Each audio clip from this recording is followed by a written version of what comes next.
deze paarden zijn mager, zijn dun en hebben geen eten. En een paard moet gewoon elke dag eten hebben. Dat is vers gras of hooi. Maar ze hebben helemaal niks hier. Er is bijna geen gras. Er is helemaal geen gras. Nee. En er liggen wat rapen in het land. En voor de rest is er totaal geen eten. Die is ernstig. Ja, zeer ernstig. Die paarden moeten gewoon naar een ander perceel toe. Wat schoon is en waar gras staat. En als dat niet gebeurt, wat dan?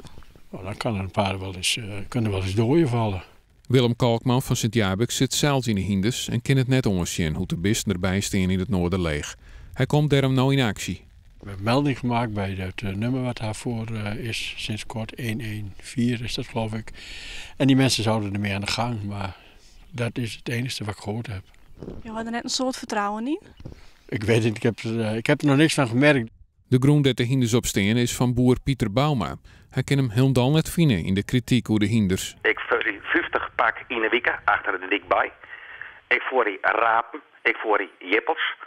En de maaltijd is led.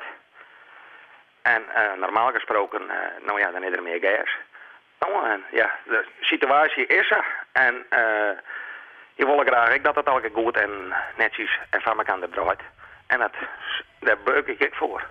Ik schaar de hinders in. In de maaltijd lijkt het raar, maar in de jest kom ik er al super vet bij. Bauma hier te groen van het Frieske Geer. Het Geer zei op een hechte te wijzen van de situatie. Ze hebben vorig jaar een rechtszaak vierd om het pachtcontract van Bauma te verbreken. Maar de rechter stier dat net ta. Ze zitten daarom nou machteloos te staan.